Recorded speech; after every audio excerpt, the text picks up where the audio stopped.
नमस्कार दोस्तों, star study education channel में आप सभी का स्वागत है। दोस्तों, आज हम इस वीडियो के अंदर बात करने वाले हैं पर्यावरण से संबंधित कुछ महत्वपूर्ण तथ्यों को लेकर के। दोस्तों, ये जो तथ्य होंगे एनसीईआरटी बेस्ड क्लास 4 के अनुसार होगा। दोस्तों, यह उसका तीसरा भाग होगा। दोस्तों, जो सीटेट के दृष्टिकोण से बहुत ही महत्वपूर्ण है। अगर आपने हमारे चैनल को सब्सक्राइब नहीं किया तो सब्सक्राइब कर लें और बेल आइकन को प्रेस कर लें, जिससे कि नए वीडियो की नोटिफिकेशन आप सभी को मिलता रहे। दोस्तों, अब हम शुरू करते हैं आज का अपना पहला पॉइंट। जी हाँ दोस्तों, आज का जो हमारा पहला पॉइंट होगा वो होगा रेगिस्तानी ओक। जी हाँ दोस्तों, अब हम रेगिस्तानी ओक की विशेषताओं के बारे में जानेंगे। दोस्तों, यह यानी रेगिस्तानी ओक ऑस्ट्रेलिया में पाया जाता है। रेगिस्तानी ओक की ऊंचाई दोस्तों क्लास की दीवार के लगभग होती है। जी हाँ दोस्तों, जो रेगिस्तानी ओक की लंबाई होती है, ऊंचाई होती है, क्लास की दीवार के लगभग बराबर होती है दोस्तों, और पत्तियां बहुत कम होती हैं। जी हाँ दोस्तों, इस पेड़ में पत्तियां बहुत कम होती हैं। इस पेड़ की जड़ें दोस्तों तब तक नीचे जाती हैं जब तक कि पानी तक न पहुंच जाए। जी हाँ दोस्तों, जड़ें इसकी होती हैं तब तक उस गहराई तक नीचे जाती हैं जब तक कि पानी तक पहुंच न जाए। दोस्तों, इस पेड़ के तने में पानी जमा होता है।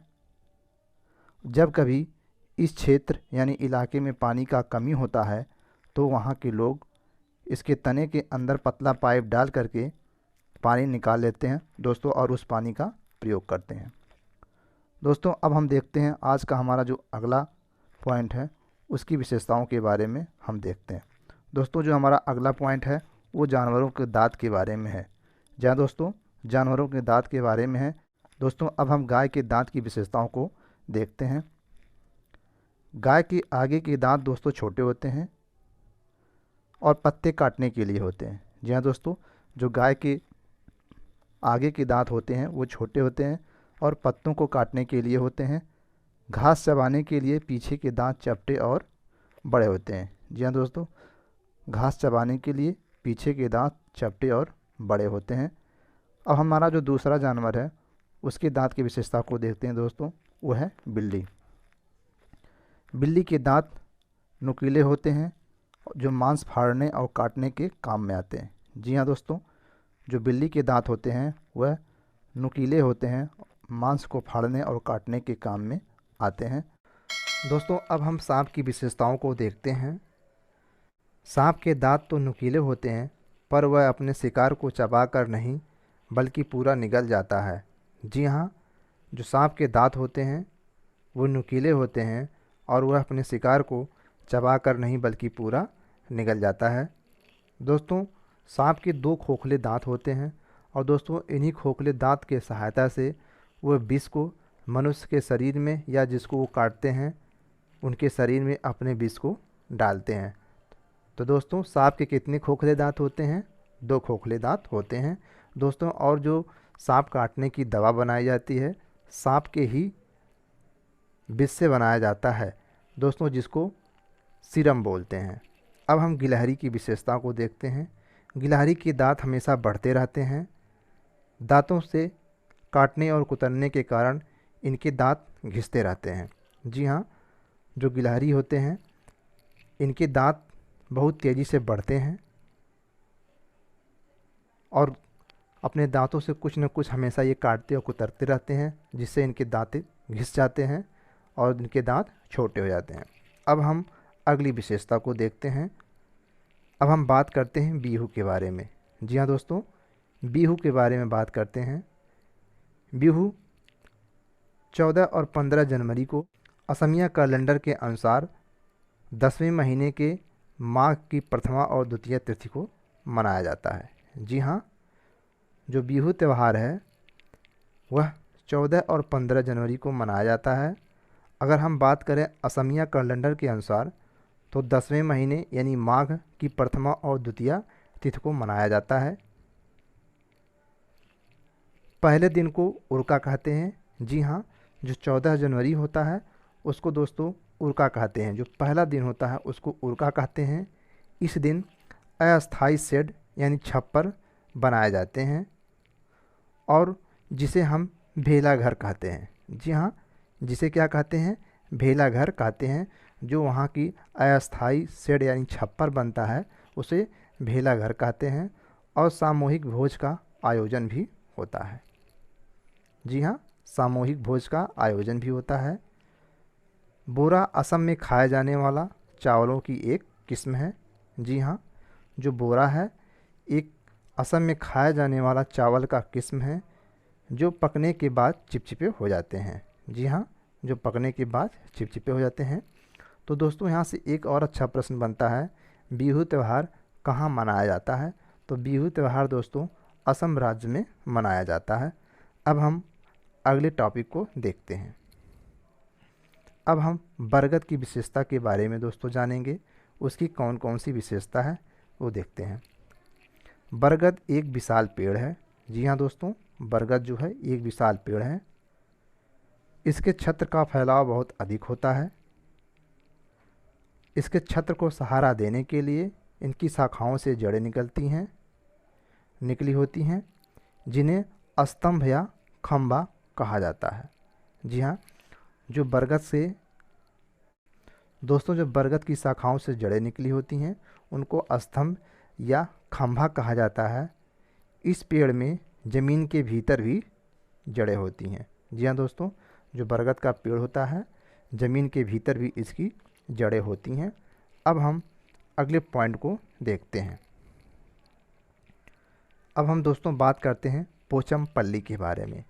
जी हाँ, पोचमपल्ली क्या होता है उसको हम देखते हैं। पोचमपल्ली एक गांव है जो वर्तमान में तेलंगाना राज्य में स्थित है। जी हाँ, जो पोचमपल्ली है एक गांव का नाम है जो तेलंगाना राज्य में स्थित है वर्तमान में। दोस्तों ये पहले आंध्र प्रदेश में स्थित था। जी हाँ, कहाँ स्थित था? आंध्र प्रदेश में स्थित था। यहाँ ज़्यादातर परिवार बुनकर है। जी हाँ, जो पोचमपल्ली एक गांव है वहाँ पे दोस्तों सबसे ज़्यादा बुनकर रहते हैं, इसलिए बुनाई को पोचमपल्ली के नाम से जाना जाता है। जी हाँ, जो पोचमपल्ली है दोस्तों वह एक प्रकार का बुनाई है और दोस्तों बुनाई को ही पोचमपल्ली के नाम से जाना जाता है। अब हम अगले पॉइंट को देखते हैं, चिट्टपन और कुंजमा क्या है? जी हाँ, चिट्टपन और कुंजमा क्या है? मलयालम में चिट्टपम पिता का छोटा भाई यानी दोस्तों चाचा को कहते हैं। जी हाँ दोस्तों, मलयालम में जो पिता का छोटा भाई होता है यानी चाचा उसको चिट्टपन कहते हैं। कुंजमा पिता के छोटे भाई की पत्नी अर्थात चाची को, जो कुंजमा होता है पिता के छोटे भाई की पत्नी अर्थात चाची को ही कुंजमा कहा जाता है। अब हम अगले पॉइंट की ओर बढ़ते हैं। अब हम बात करते हैं बांस से बना पुल। दोस्तों जो नीचे स्टेटमेंट दिया गया है हमारे एग्ज़ाम में सीधे ये स्टेटमेंट देता है और पूछता है इस प्रकार के बच्चे कैसे स्कूल जाते हैं। जैसे दोस्तों हमारे यहाँ बारिश बहुत होती है, कभी कभी हमारे चारों तरफ घुटनों तक पानी भर जाता है, फिर भी हम स्कूल जाने से नहीं रुकते हैं। एक हाथ में किताबें उठाते हैं और दूसरे हाथ से बांस को पकड़ते हैं। हम जल्दी जल्दी बांस और रस्सी से बना पुल पार कर जाते हैं। दोस्तों इसके बाद पूछ लेता है इस प्रकार के बच्चे स्कूल कैसे जाते हैं। तो दोस्तों इस प्रकार के जो बच्चे होते हैं बांस से बना पुल का प्रयोग करके स्कूल जाते हैं और दोस्तों ये बच्चे असम राज्य के होते हैं। अब हम देखते हैं दोस्तों जो हमारा अगला रास्ता है, जो हमारा अगला टॉपिक है उसको हम देखते हैं ट्राली। जी दोस्तों, ट्राली से सीधे दोस्तों स्टेटमेंट देता है स्कूल पहुंचने के लिए हमें रोज़ नदी पार करनी पड़ती है, खूब चौड़ी और गहरी नदी। नदी को पार जाती हुई मजबूत लोहे की रस्सी होती है। जी हाँ दोस्तों, कह रहा जो नदी होती है उसके दोनों तरफ दोस्तों मजबूत लोहे की रस्सी लगी होती है दोस्तों, और ये जो रस्सी होती है भारी पत्थरों या पेड़ों से बंधे होते हैं दोस्तों। उसके बाद पूछ रहा है कि ट्राली लकड़ी का बना झूला पुल्ली की मदद से रस्सी पर सरकती है। हम 4-5 बच्चे, जी हाँ दोस्तों 4-5 बच्चे, ये बहुत इम्पोर्टेंट चीज़ है दोस्तों। 4 से 5 बच्चे एक साथ टाली में बैठ जाते हैं और पहुंच जाते हैं नदी के उस पार। तो दोस्तों ये पूछ लेगा कि इस प्रकार के बच्चे जो होते हैं कैसे स्कूल जाते हैं। तो दोस्तों ट्राली से जाते हैं। और दोस्तों लद्दाख के जो बच्चे होते हैं इस प्रकार के संसाधन को यूज करते हैं स्कूल जाने के लिए। अब हम दोस्तों दूसरी पॉइंट को बढ़ते हैं, ऊँट गाड़ी। जी हाँ दोस्तों, ऊँट गाड़ी के बारे में बात करते हैं। हम रेगिस्तान में रहते हैं, हमारे यहाँ दूर दूर तक रेत ही रेत नज़र आती है। दिन में तो रेत खूब तपती है। हम ऊँट गाड़ी में बैठकर स्कूल जाते हैं। जी हाँ, ऊँट गाड़ी में बैठकर स्कूल जाते हैं। दोस्तों ये भी बहुत ही इम्पोर्टेंट है। दोस्तों इस प्रकार के जो बच्चे होते हैं राजस्थान के होते हैं जो ऊँट गाड़ी का प्रयोग करके स्कूल जाने के लिए जाते हैं। अब हम बात करते हैं दोस्तों बैलगाड़ी। जी हाँ, हम बैलगाड़ी पर बैठकर हरे भरे खेतों से धीरे धीरे निकलते हुए स्कूल पहुंचते हैं। तेज़ धूप या बारिश हो तो हम अपनी छतरियाँ खोल लेते हैं। दोस्तों इस प्रकार के जो बच्चे होते हैं मैदानी इलाके के होते हैं और बैलगाड़ी का प्रयोग करते हैं स्कूल जाने के लिए।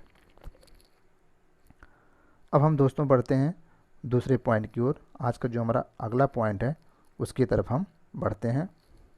अब हम बात करते हैं इत्र के बारे में। जी हाँ दोस्तों, इत्र के बारे में बात करते हैं, इसकी विशेषताओं के बारे में देखते हैं।